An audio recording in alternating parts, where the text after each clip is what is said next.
Last week आपने सुना था कि हमने अपनी कैपेसिटी को अगर नहीं बढ़ाया तो परमेश्वर की इच्छा होने के बावजूद भी आप लोगों की लाइफ में वो ब्लेसिंग जो है वो एंटर नहीं करती। अगर बर्तन 1 लीटर का है, अगर आप 4 लीटर उसमें उंडेलने की कोशिश करेंगे तो वचन कहता है कि वो वेस्ट हो जाएगा। और बाइबल कहती है कि अगर नया दाखरस पुरानी मश्क में डालेंगे तो वो नया दाखरस भी खत्म हो जाएगा, क्योंकि पुरानी मश्क में जब वो रिएक्शन करेगा, जब उसमें गैस पैदा होगी तो वो फट जाएगी। तो परमेश्वर ने कहा अगर नया दाखरस तुम्हें बचाना है तो नई मश्क में डालना होगा। और नई मश्कें चमड़े से बनी होती थी, और चमड़ा जब वो नया होता था तो लचकीला होता था। जब दाखरस डालते थे, जब उसमें गैस पैदा होती थी तो वो लचकीला होने के कारण फटता नहीं था और बच जाता था। तो परमेश्वर ने कहा था अगर तुम्हें नई ब्लेसिंग चाहिए तो मेक श्योर जो तुम्हारी मश्क है, तुम्हारा जीवन है, तुम्हारी लाइफ है, उस नई ब्लेसिंग के काबिल हो। प्रभु यीशु मसीह ने अपने चेलों को कहा कि जब तुम किसी के घर में जाना तो कहना तुम पर आशीष हो। अगर वो आशीष के काबिल हुआ तो वो आशीष उस पर टिकी रहेगी। अगर वो आशीष के काबिल नहीं हुआ तो वो आशीष तुम्हारे पास वापस आ जाएगी। इसका मतलब हमारा भी एक रोल है कि हम आशीष के काबिल बने, कि जब परमेश्वर का दास, परमेश्वर का आत्मा हमें आशीषित करे या हमारे ऊपर वचनों को डिक्लेयर करे, हमारे ऊपर प्रोफेटिक वचनों को डिक्लेयर करे, हमारे ऊपर प्रार्थना को डिक्लेयर करे, तो वो प्रार्थनाएं व्यर्थ ना हो, हम उसके काबिल हों। क्योंकि प्रभु यीशु मसीह ने कहा कि घर घर मत फिरना, एक जगह जाकर एक घर में टिकना और सब लोगों को अपने पास बुलाना, और जिस घर में जाना और कहना कि तुम्हारा कल्याण हो, तुम पर आशीष हो। अगर वो घर आशीष के काबिल नहीं है तो वो आशीष तुम्हारे पास वापस आ जाएगी। इसका मतलब कि ये दो तरह से आशीष मिलती है आपको। एक तो देने वाला आपको आशीषित करे, और दूसरा आप जो हैं आप उस आशीष के काबिल हों। आपने अपनी जमीन को तैयार किया हो, आपने अपने शरीर को, अपने जीवन को रेडी किया हो कि जब परमेश्वर का दास कुछ बोले या परमेश्वर का आत्मा कुछ आपके लिए बोले तो वो आपकी लाइफ में काम करे। क्योंकि मेरे चाहने पर भी मैं अगर 4 लीटर पानी आप पर डाल दूंगा और आपका बर्तन 1 लीटर का है, वो 3 लीटर वेस्ट हो जाएगा, और परमेश्वर नहीं चाहते उसकी आशीष जो है वो वेस्ट हो। इसीलिए ज्यादातर बाइबल में आप देखते हो कि जब भी किसी ने अपने स्पिरिचुअल सन को, कलीसिया को पौलुस ने लिखा या परमेश्वर के और दासों ने लिखा, तो उन्होंने ज्यादातर समय जो है आपकी कैरेक्टर बिल्डिंग के ऊपर लगाया है। जब पौलुस ने मिथियुस को लिख रहा था तो उसने सारा कुछ उसकी कैरेक्टर की, उसके चरित्र की बिल्डिंग कैसे हो उस पर लगाया है। क्योंकि परमेश्वर का दास ये जानता था कि अगर तुम्हारा जीवन इस काबिल होगा तो परमेश्वर की आशीष तुम पर आएगी भी और टिकेगी भी। अपने पड़ोसी को बोलो, परमेश्वर की आशीष तुम पर आएगी भी और टिकेगी भी। ऊंची आवाज में कहो अपने पड़ोसी को, और टिकेगी भी। आमीन। तो हमें ये मेक श्योर करना पड़ेगा कि परमेश्वर की आशीष हम पर आए और टिके। इसके लिए मुझे क्या करना पड़ेगा? मुझे अपने जीवन को चेक करना पड़ेगा, सेल्फ चेकिंग करनी पड़ेगी अपनी, कि क्या परमेश्वर की आशीष जब मुझ पे आएगी क्या वो टिकी रहेगी या वो चली जाएगी। 12 पॉइंट्स में आपसे बात करनी, 4 पॉइंट आपने सुन लिए थे। नम्रता और पश्चाताप, fellowship and serve each other, उदारपन और भलापन, फास्टिंग और सेल्फ डिनायल, ये आपने सुन लिया था। आज हम 5वें पॉइंट की बात करेंगे।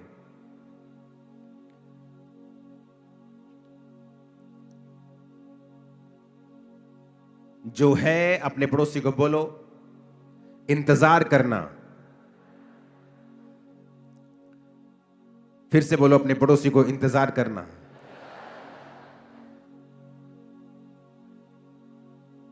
भजन संहिता 46 उसकी 10 आयत को हम पढ़ेंगे।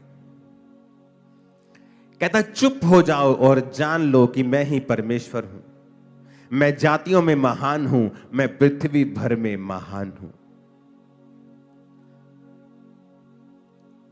कई बार परमेश्वर जो है वो शोर में नहीं है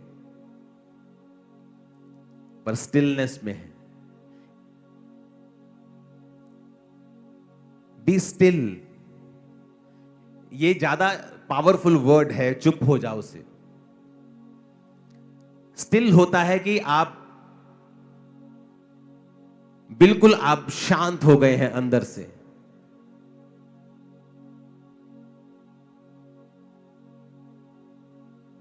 कई बार आप अपनी जिंदगी में इतने ज्यादा परफॉर्मेंस ओरिएंटेड हैं कि आपको हर वक्त परफॉर्मेंस देनी है परमेश्वर में। आज मैंने 6 घंटे प्रार्थना की, आज मैंने इतने रोजे रखे और ऊंची ऊंची प्रार्थना। कई बार परमेश्वर, वो ठीक है सब कुछ, लेकिन मैं आपको नेक्स्ट लेवल सिखा रहा हूं।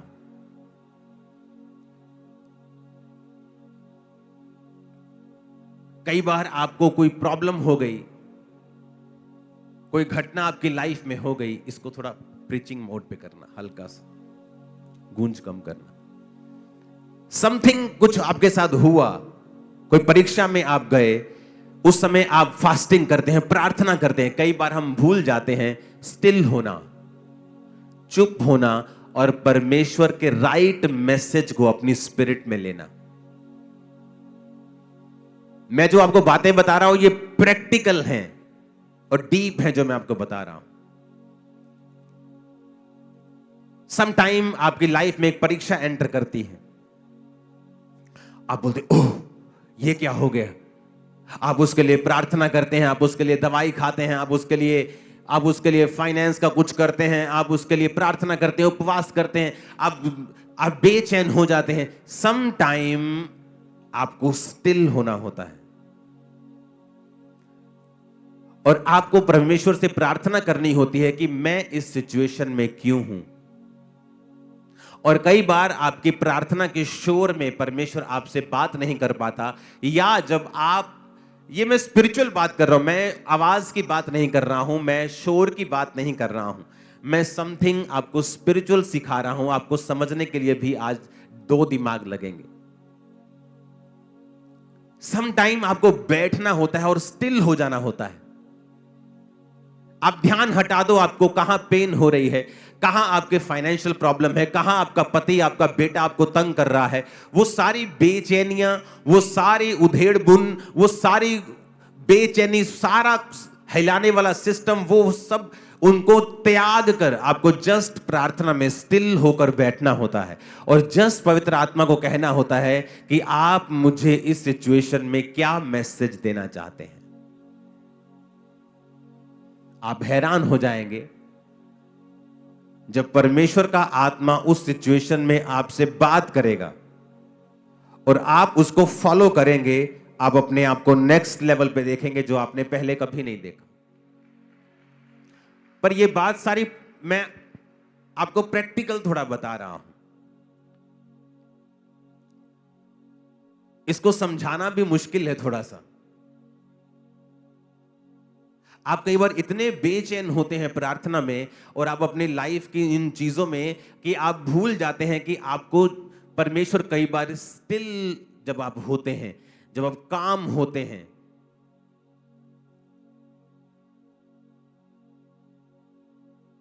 तो परमेश्वर कई बार आपसे बात करता है। फिर आपको राइट मैसेज पवित्र आत्मा देता है कि अब तुझे क्या करना है।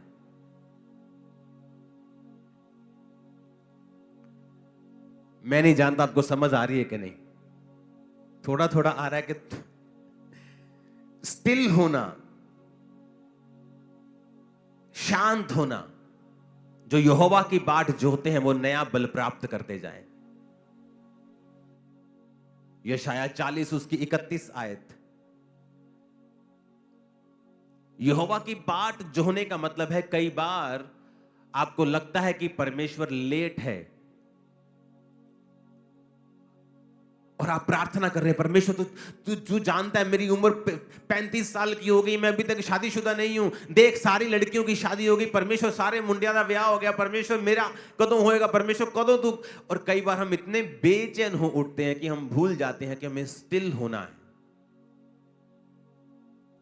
और स्टिल होकर, शांत होकर वेट करनी है शांति में। हमें प्रार्थना करनी है, आप ऊंची या कम ऊंची जैसी भी करें, लेकिन आपका जो हार्ट है वो स्टिल होना चाहिए और ये आपकी कैपेसिटी को बढ़ा सकता है।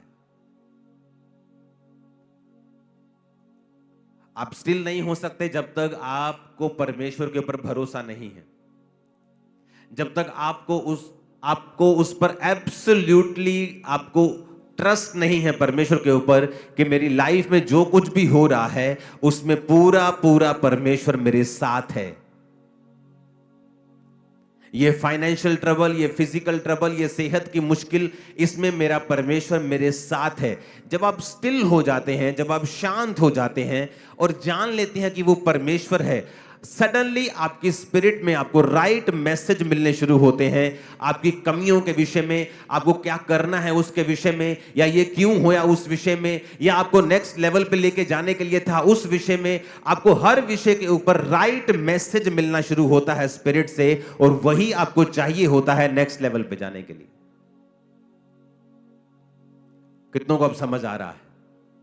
वो जो मुश्किल है, उस मुश्किल में जो आप रिएक्ट करते हैं, वो रोकता है स्पिरिट के मैसेज को आपकी लाइफ के ऊपर।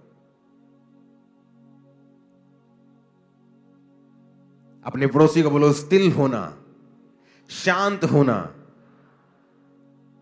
और परमेश्वर का इंतजार करना। आमीन। जब आप शांत होते हैं स्पिरिट में, कई बार आप मुंह से शांत है लेकिन अंदर आपकी शांति नहीं है, अंदर आपके सवाल चल रहे हैं। अगर मैं क्रिश्चियन हूं तो मेरे साथ ऐसा क्यों हुआ? अगर मैं क्रिश्चियन हूं तो मेरे साथ ऐसा क्यों हुआ? अगर मैं क्रिश्चियन हूं तो ये क्यों नहीं हुआ? अगर मैं क्रिश्चियन हूं तो ये हुआ क्यों? अगर ये मैं क्रिश्चियन हूं तो ये अब तक क्यों नहीं हुआ? अगर मैं क्रिश्चियन हूं तो उसके साथ ऐसा क्यों नहीं हुआ?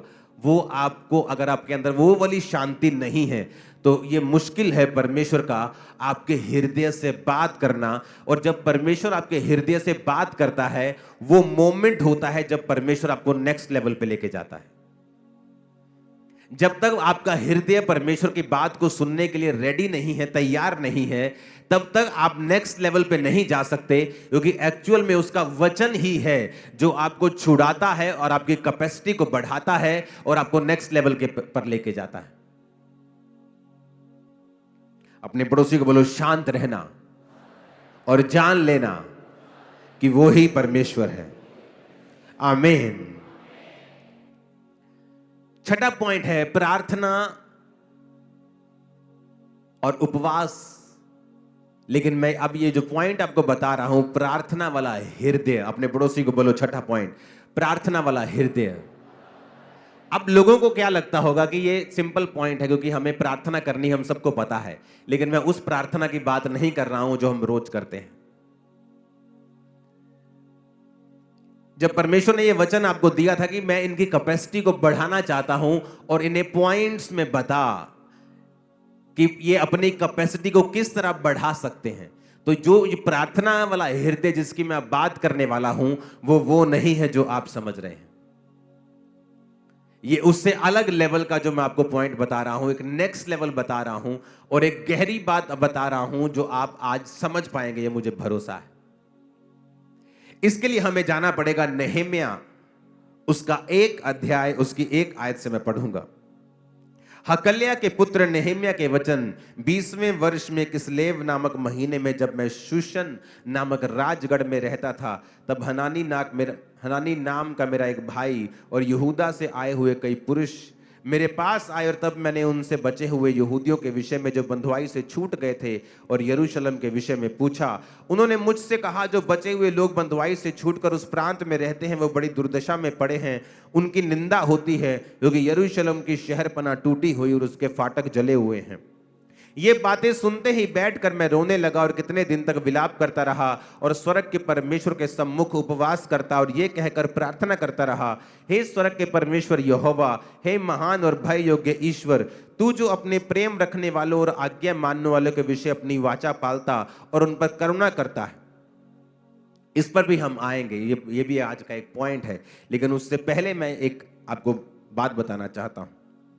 अब यहां पर नहम्याह के पास कुछ भाई लोग आते हैं और वो बताते हैं कि यरूशलेम की जो शहर पनाह है, जो 4 दीवारी है, वो टूटी हुई है, उसके फाटक जले हुए हैं और जो लोग उनमें रहते हैं उनकी निंदा होती है। क्योंकि वो एक टूटे हुए शहर में रह रहे हैं, एक सड़े हुए शहर में रह रहे हैं जिसकी महिमा नहीं है, जो परमेश्वर का था, लेकिन उस पाप के कारण जो लोगों ने किया, और इजराइल के लास्ट राजा ने जितने पाप किए किसी ने भी नहीं किए होंगे, और उसकी वजह से परमेश्वर ने उस भवन को, उस शहर को फुकवा कर उसकी महिमा को मिट्टी में मिलाकर अपने लोगों को बंधुआई में भेज दिया। और जब परमेश्वर ने फिर से अपने वायदे को पूरा किया कि बंधुआई में जाने के बाद मैं फिर से थोड़े हुए लोगों को बचा के लेके आऊंगा, और परमेश्वर उनको वापस बंधुआई से बचा के लेके आया। और जब परमेश्वर उनको लेके आया तो उन लोगों के विषय में नेहेमिया ने पूछा कि वो लोग कैसे हैं, और उन्होंने कहा कि उनकी हालत बहुत बुरी है, वो दुर्दशा में है, शहर जला हुआ है, फाटक जले हुए हैं, शहरपना टूटी हुई है, उनकी निंदा रोज होती है, लोग उन्हें तुच्छ समझते हैं, कखदा भी नहीं समझते उन्होंने। और वचन कहता है कि वो परमेश्वर के सम्मुख गया और प्रार्थना करता रहा। उसके बाद 2 बाब की 1 आयत को फिर मैं पढ़ूंगा। लिखा, अर्थक्षेत्र राजा के 20वें वर्ष के निसान नामक महीने में जब उसके सामने दाख मधु था, तब मैं दाख मधु उठाकर मैंने राजा को दिया। इससे पहले मैं उसके सामने उदास कभी ना हुआ था। तब राजा ने मुझसे पूछा, तू रोगी नहीं है, तेरा मुंह क्यों उतरा है? ये मन की ही उदासी होगी। तब मैं अत्यंत डर गया। मैंने राजा से कहा, राजा सदैव जीवित रहे, जब तक वह नगर जिसमें मेरे पुरखाओं की कब्रें हैं उजाड़ पड़ा है और उसके फाटक जले हुए हैं, तो मेरा मुंह क्यों ना उतरे? राजा ने मुझसे पूछा, तो फिर तू क्या मांगता है? तब मैंने स्वर्ग के परमेश्वर से प्रार्थना करके राजा से कहा। अब ध्यान से समझना मेरी बात। मैंने 2 तरह के क्रिश्चियंस देखे हैं अपनी लाइफ में। एक है वो प्रार्थना करते हैं, जब वो प्रार्थना में बैठते हैं ऊंची ऊंची प्रार्थना करते हैं, अच्छी प्रार्थना करते हैं, गुड प्रार्थना करते हैं। और एक दूसरी तरह के क्रिश्चियंस हैं जो प्रार्थना भी करते हैं, लेकिन उनका जो हृदय है, उनका जो हार्ट है, वो एवरी टाइम प्रार्थना के मोड में रहता है। अब जब यहां पर राजा के सामने वो उदास था और राजा ने पूछा, तू उदास क्यों है? ये तो तेरे मन की ही उदासी होगी। उसने कहा, मेरे शहर की कब्रें उजाड़ पड़ी हैं, वो टूटा हुआ है, मेरा मुंह इसलिए उतरा है। तो राजा ने कहा, बता मैं तेरे लिए क्या करूं? तो उसने वचन में लिखा है, तब मैंने स्वर्ग के परमेश्वर से प्रार्थना करके कहा। अब वो प्रार्थना करने के लिए वापस कमरे में नहीं गया, लेकिन वो जो प्रार्थना कर रहा था वो अपने हार्ट में कर रहा था। ये मेरे स्पिरिचुअल फादर ने मुझे सिखाया था कि जब तुम लोगों से बात भी कर रहे हो तो अपनी स्पिरिट में प्रार्थना करो।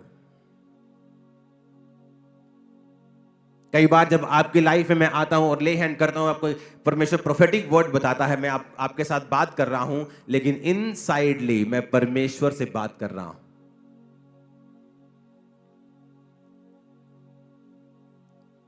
एक पास्टर जिसकी सेवकाई से डॉक्यूमेंटेड मुर्दे चंगे हुए और जी उठे, उसको जब किसी ने पूछा आप कितनी प्रार्थना करते हैं, उसने कहा मैं हर वक्त प्रार्थना करता हूं।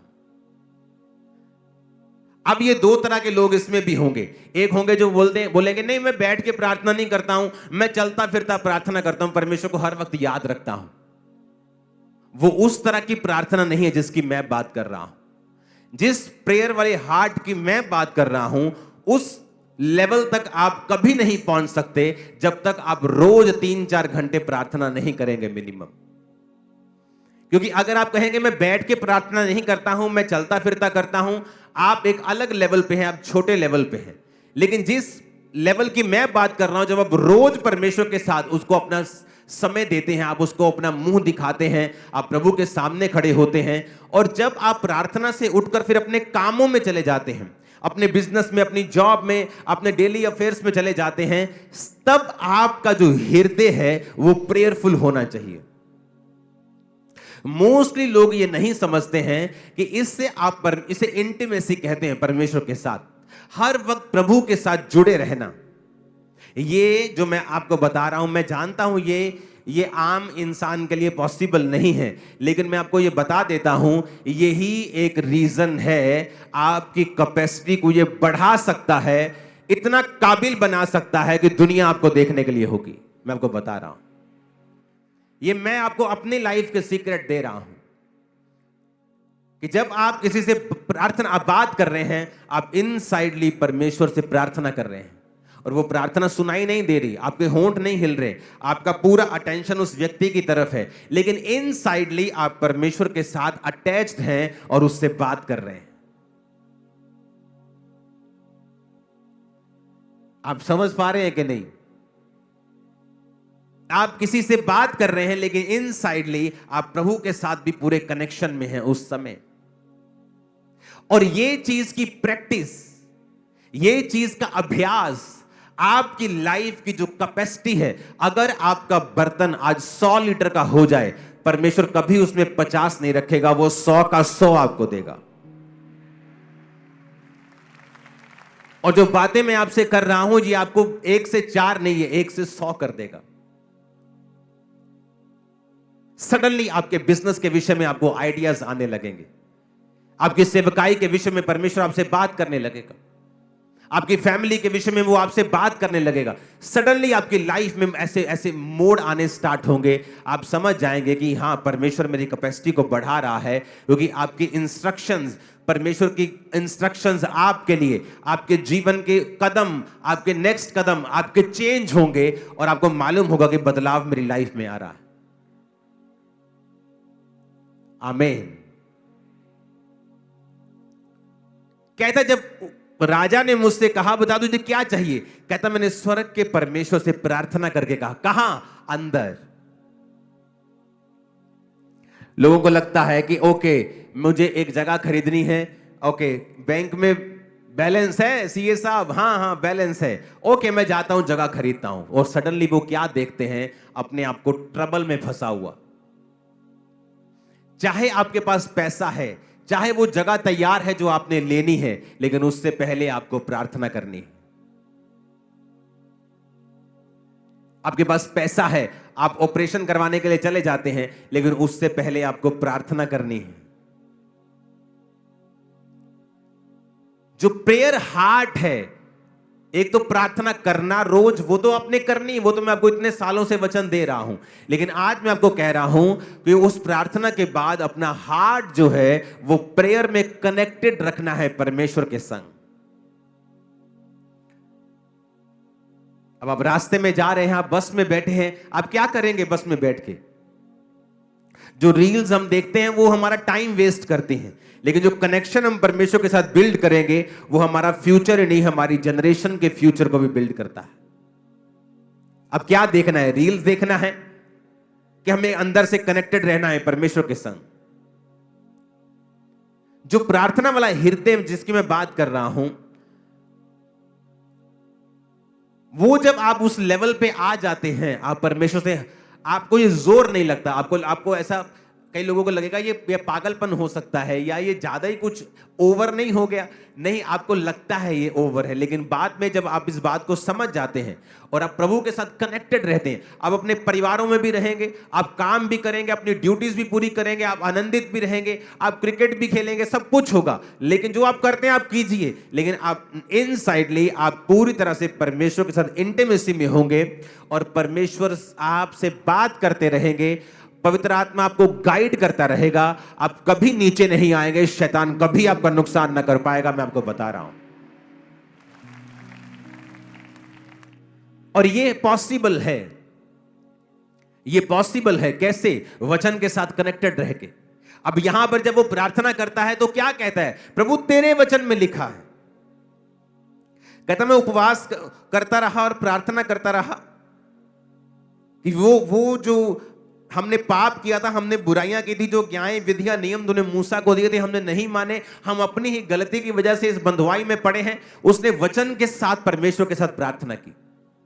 आज किन लोगों को शैतान धोखा देता है? जो वचन में नहीं है, जिनको वचन की नॉलेज नहीं है, जो ये नहीं जानते कि परमेश्वर के वचन में अगर लिखा है, आप उसके लिए प्रार्थना कैसे कर सकते हैं? अगर आपको पता है व्यभिचार पाप है, आप प्रार्थना कैसे कर सकते हैं कि प्रभु अगर तेरी इच्छा है तो? प्रभु तो पहले बता चुका है ये पाप है, ये व्यभिचार है।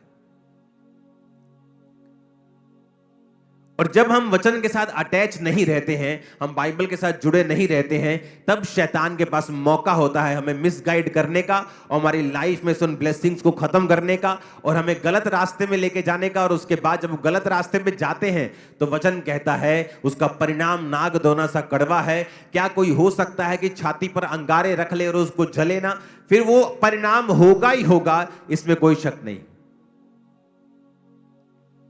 ऊंची आवाज में कहो हालेलुया।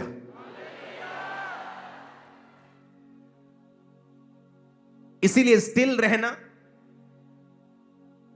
शांत रहना, अपने स्पिरिट को अंदर से शांत रखना और अपना ध्यान परमेश्वर की ओर लगाना। और दूसरा, प्रार्थना वाली स्पिरिट और हृदय रखना। वो प्रार्थना वाला हृदय जो परमेश्वर के साथ कनेक्टेड हो और परमेश्वर के साथ जुड़ा हुआ हो। हालेलुया।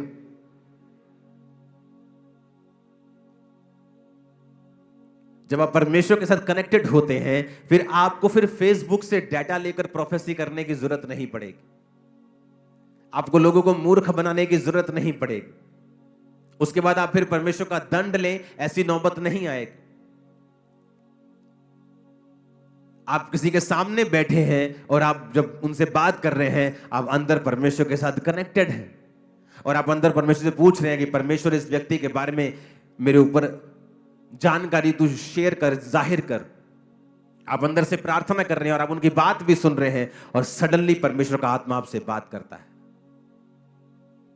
मैं उस इंटीमेसी की बात कर रहा हूं जो आप सड़क पे चल रहे हैं और अंदर से आप परमेश्वर के साथ कनेक्टेड हैं।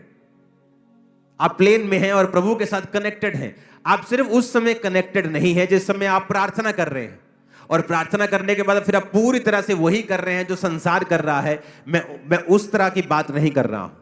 मैं आपको जो वचन दे रहा हूं, ये आपके बर्तनों को, आपकी कैपेसिटी को इतना बड़ा कर देगा कि आप उस लेवल पर रह ही नहीं सकते।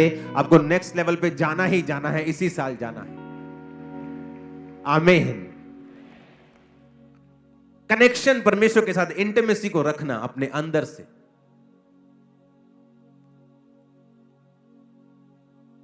हालेलुया। और ये लेवल तभी पॉसिबल है जब आप रेगुलर प्रेयर करने वाले हैं। खुदा ने कहा जब तू प्रार्थना करे तो जा और अपने द्वार को बंद करके कुंडी लगाकर प्रार्थना कर, तेरा पिता जो गुप्त में देखता है तुझे प्रार्थना का उत्तर देगा। जब तू उपवास करे तो जा और अपने सिर को तेल मल के अपने मुंह को धो कि तेरा मुंह उतरा हुआ ना हो, ताकि तेरा पिता तुझे गुप्त में उपवासी जाने। जो तू गुप्त में करेगा तेरा पिता उसे उसका फल देगा। जब तू दान करे, उन्हें कहीं नहीं कहा अगर तू दान करे, अगर तू उपवास करे, अगर तू प्रार्थना करे। उसने कहा जब, यानी प्रार्थना करना, प्रार्थना का हृदय रखना। और सातवां है जो कुछ भी करना उसे गुप्त में करना।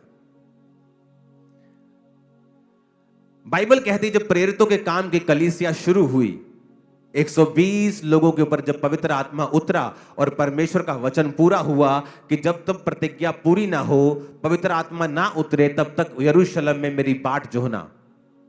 जब पवित्र आत्मा उतर गया, गैर भाषा उतरी, तो तब कलीसिया की शुरुआत हो गई।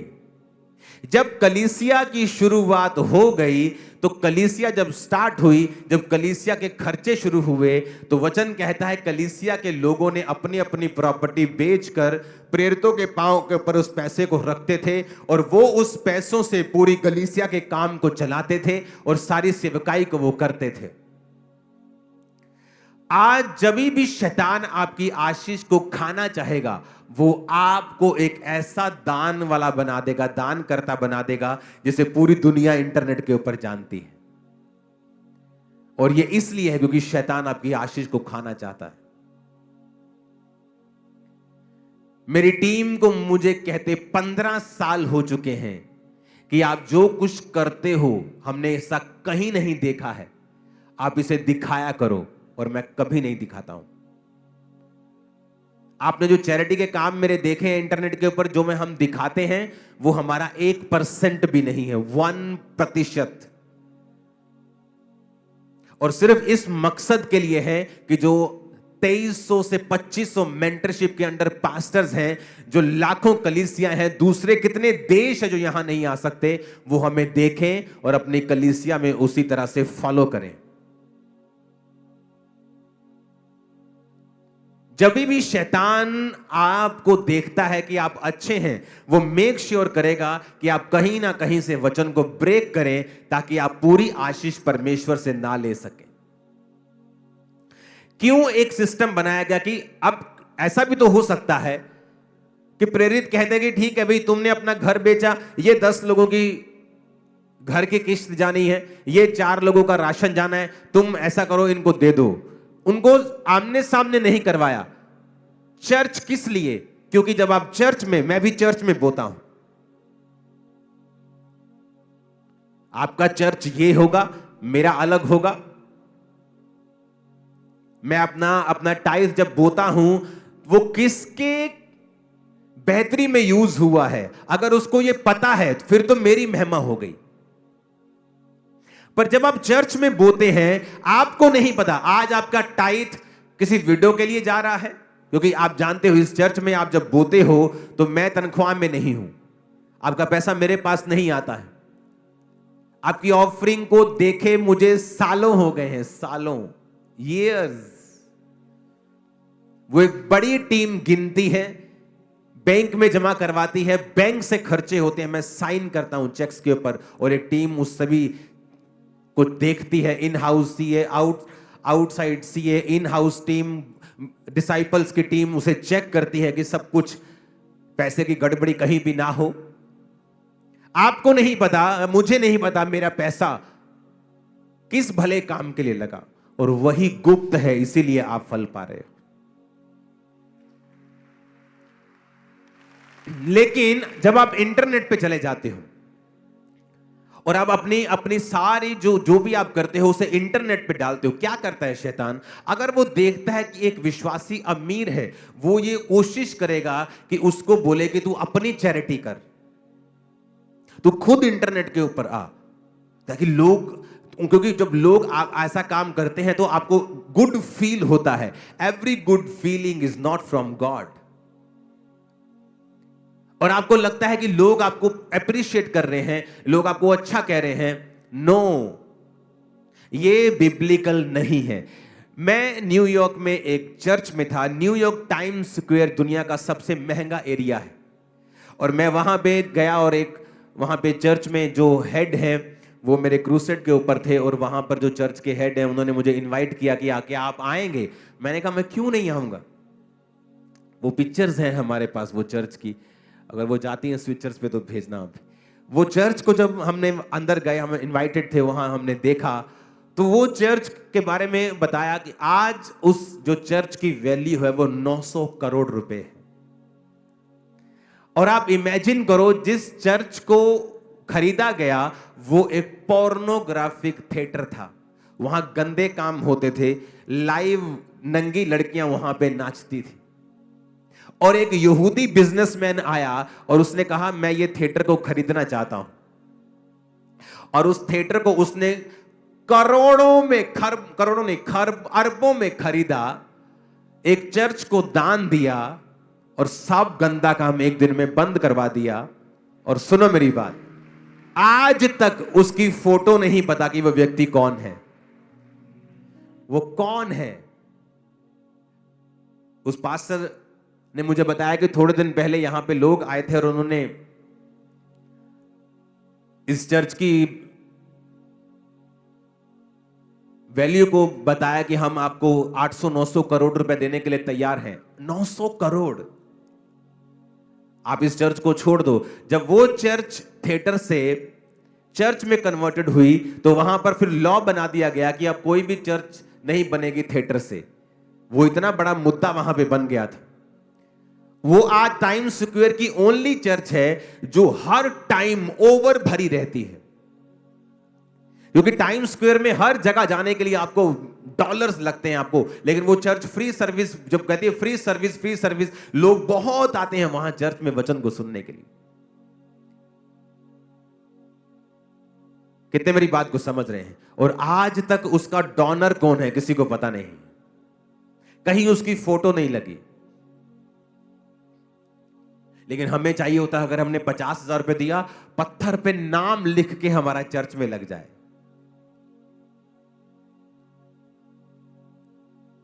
कितने मेरी बात को समझ रहे हैं? क्राइस्ट ने हमें अलग तरह से बुलाया है। ये देखो चर्च आ गई सामने।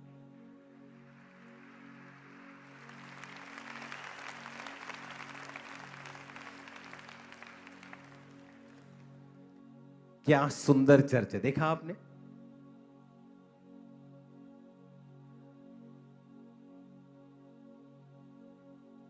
ये वो हॉल है जहां हम गए थे। इसके आसपास ऊपर नीचे बहुत से हॉल्स, बहुत से ऑफिसेस, बहुत सी इसमें और भी चीजें हैं इस हॉल में। वेरी ब्यूटीफुल, बहुत शानदार, जबरदस्त। और यहां पर एक भी जगह आपको मालूम नहीं होगा कि किसने। और इमेजिन करो एक बिजनेसमैन आया और उसने परमेश्वर के नाम के लिए इतना बड़ा काम कर दिया। जो बड़े बिजनेसमैन हैं उनका मकसद अपनी एनजीओ खोल के चैरिटी करना नहीं होना चाहिए, क्योंकि उसमें लोग आपको जानते हैं, आपकी फोटो जानते हैं, आप जानते हैं। इसलिए परमेश्वर ने चर्च सिस्टम को बनाया कि जब आप चर्च में बोते हैं, लोग नहीं जानते हैं कि वो पैसा जिनकी मदद हो रही है, जो मेडिकल जिनके ट्रीटमेंट चल रहे हैं, यूनिवर्सिटीज की फीसेस जा रही हैं, बच्चों की स्कूल फीसेस जा रही हैं, जो अनाथ बच्चे भी मैंने गोद लिए हुए, आपको शायद नहीं मालूम होगा, वो भी आप जब बोते हैं उन्हीं पैसों से उनकी सेवा हो रही है। तो जब आप बोते हैं तो वो एक सीक्रेट मिशन बन जाता है। इसलिए परमेश्वर ने चर्च व्यवस्था शुरू की कि हर एक व्यक्ति चर्च में पैसों को लाता था और चर्च में एक कमेटी बना के उन सभी पैसों को लोगों की बेहतरी के लिए काम कर दिया जाता था। तो आज इस चीज से बच के रहना है। अगर आप फाइनेंशियली ब्लेस्ड हैं, मेक श्योर कि चर्च के बड़े से बड़े कामों के लिए आप आगे होने चाहिए। यह है परमेश्वर का एक्चुअल प्लान आप लोगों के लिए। यह है परमेश्वर का मास्टर प्लान आप लोगों के लिए। अगले महीने झारखंड में क्रूसेड है, बहुत बड़ा। तो जब क्रूसेड टीम मेरे पास आई तो मैंने उनको बताया कि मैं इंडिया में मुझे 1000 इनविटेशंस हैं क्रूसेड्स के, 1000 से भी ज्यादा ही होंगे। लेकिन जब अभी मैं नाम लेना चाहता हूं उन क्रूसेड्स का। जब मैं क्रूसेड पे गया तो लोगों की टिकटें बिकी वहां पे, जो फ्रंट पे बैठना चाहते हैं चेयर्स के ऊपर, उनकी टिकटें बिकी। और मैंने उस चीज का विरोध किया कि अगर आपने मुझे बुलाना है तो आप मुझे बेच नहीं सकते, आप गॉस्पेल को बेच नहीं सकते। इसलिए मैं हमेशा बहुत कम मैंने डेट्स दी हैं इंडिया की दूसरी स्टेट्स की क्रूसेड्स के लिए। लेकिन जब झारखंड की टीम आई तो मैंने उन्हें बताया कि मैं इस चीज से डरता हूं और इस चीज से मुझे घिन आती है कि जब ये चीजें होती हैं। तो मैंने कहा मैं एक सिस्टम बनाऊंगा कि झारखंड के लिए एक नंबर को हम लॉन्च करेंगे, आज नहीं फिर कभी, या आज भी हम दे सकते हैं वो नंबर अगर आपके पास है तो। सिर्फ नंबर, क्रूसेड की डेट्स नहीं देनी है, वो मैं आपको 1-2 हफ्ते में बता दूंगा।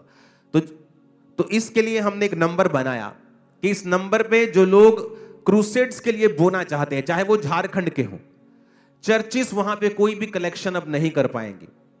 उससे क्या होता है कि जो चर्च करवा रही है, मान लो वो तो अच्छी है, लेकिन गलत नाम के ऊपर भी गलत लोग भी पैसा इकट्ठा करना शुरू कर देते। पापा आ रहे हैं, प्रभु का दास आ रहा है, आप पैसा दो पैसा दो, तो मैसेज आने स्टार्ट हो जाते हैं कि आपके नाम से लोग पैसा इकट्ठा कर रहे हैं। तो मैंने एक सिस्टम बना दिया कि चर्च का, अगर खामरा चर्च का क्रूसेड है तो ये बात समझ ली जाए कि कभी भी इसके लिए कलेक्शन नहीं होगी।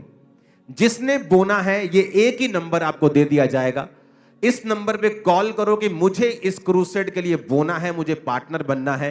और उसी दिन जब आप क्रूसेड होता है आपसे मिल लिया जाता है 1-1 मिनट के लिए, और बस हमें पता होता है कि ये 15 लोगों ने 1-1 लाख बोया, बाकी खर्चा ऑफरिंग से किया, बाकी खर्चा इससे किया। मुझे कोई फीस नहीं चाहिए कि मैं झारखंड में जाऊंगा, मेरी टीम बसों का खर्चा, फ्लाइट्स का खर्चा, होटल का, मुझे कुछ नहीं चाहिए। मुझे ये चाहिए कि सारा कुछ क्लीन हो, नीट हो, कोई पैसा कोई किसी से खाया ना जाए, किसी के साथ कोई हेराफेरी ना हो। तो ये नंबर मैंने बना दिया, सिस्टम बना दिया। अब जहां भी इंडिया में क्रूसेड होगा, आप इस बात को समझ लेना कि उसके लिए कहीं भी कलेक्शन, चर्च से कलेक्शन नहीं होगी। जिसने कुछ भी देना है, पार्टनर बनना है, वो इस नंबर पे कॉल करे। सारी दुनिया को पता होगा कि हाँ भाई इन लोगों ने बोया है, इसमें कोई भी हेरा फेरी का चांस खत्म हो गया, जीरो हो गया। खुदा ने रास्ते खोल दिए हैं।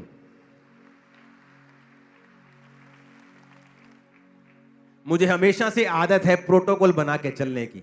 फिर वो जो प्रोटोकॉल परमेश्वर मुझे देता है वो लाइफ टाइम चलता है और उसमें कभी गड़बड़ नहीं होती। तो ये प्रोटोकॉल अब बन चुका है कि इस नंबर पे आप कॉल करो, बताओ कि मैं झारखंड क्रूसेड में पार्टनर बनना चाहता हूं, मैं उसमें बोना चाहता हूं, क्योंकि वहां खर्चा लाखों में होगा। क्रूसेड की डेट फाइनल हो चुकी है, मार्च में फाइनल हो चुकी है। आपको मैं बता दूंगा जब समय आएगा, राइट टाइम आएगा, मैं आपको उसको बता दूंगा। तो ये नंबर नोट करके जब भी क्रूसेड होगा आपको ये नंबर पे कॉल करनी है कि मैं इस क्रूसेड के लिए जो मेरे एरिया में हो रहा है, अब पठानकोट में होगा या फिरोजपुर में होगा, यहां होगा, ईस्ट में होगा, जहां जहां भी क्रूसेड्स होंगे, तो ये नंबर होगा। इसी नंबर पे आप पार्टनर बनेंगे। सबको पता होगा कि हाँ भी इसने इसी नंबर पे बोया है, कोई और कलेक्शन जो है नहीं है। इस नंबर के अलावा आपने कहीं और कलेक्शन में हिस्सा दिया है तो वो चर्च का हिस्सा नहीं है, ताकि कोई भी व्यक्ति चर्च के नाम पर किसी से धोखाधड़ी ना कर सके। जितनी ताकत है तारीफ कर दो खुदावंद, हालेलुया। तो अब हमें यह बात रखना है कि क्यों परमेश्वर कहता है प्रार्थना करो तो कुंडी लगाओ और गुप्त में करो।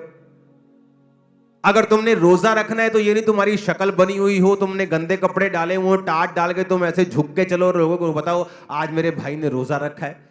परमेश्वर कहता है रोजा रखो तो बाल अपने स्ट्रेट करो, जरा तेल लगाओ और थोड़ा मुंह पे तेल करके थोड़ा धो के पूरा साफ सफाई करके रखो कि तुम उज्जवल लगो लोगों में, ऐसा न लगे कि तुमने रोजा रखा है। तेरा पिता जो गुप्त में देखेगा तुझे उपवासी मानेगा और तुझे फल देगा।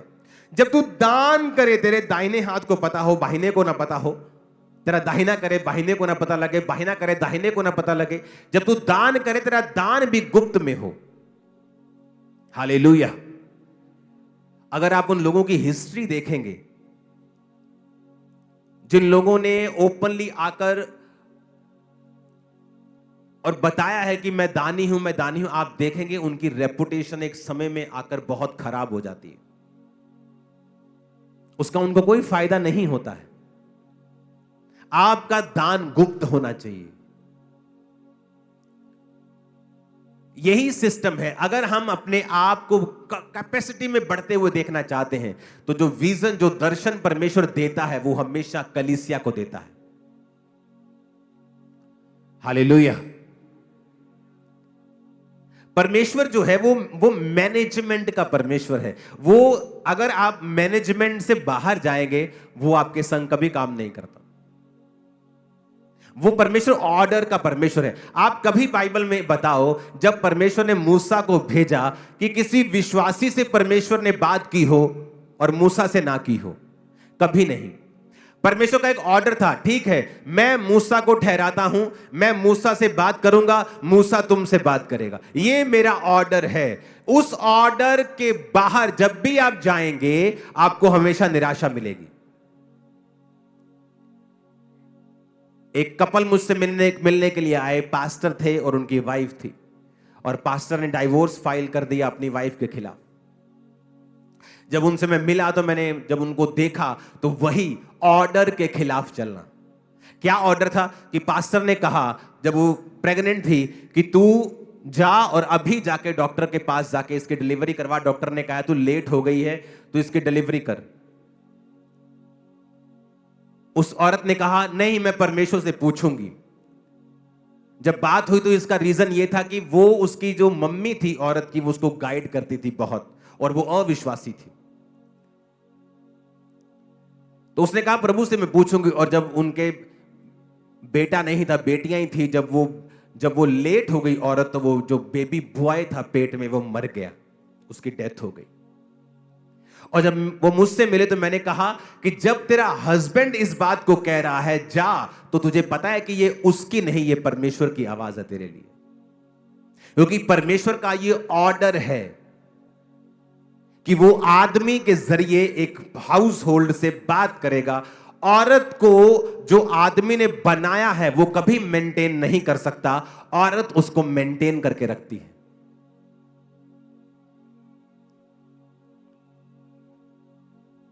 मैंने कहा तब तुझे बोल दिया था, क्योंकि परमेश्वर मैनेजमेंट का परमेश्वर है, और दूसरा वो तेरा हस्बैंड है, तीसरा वो खुदा का दास भी है।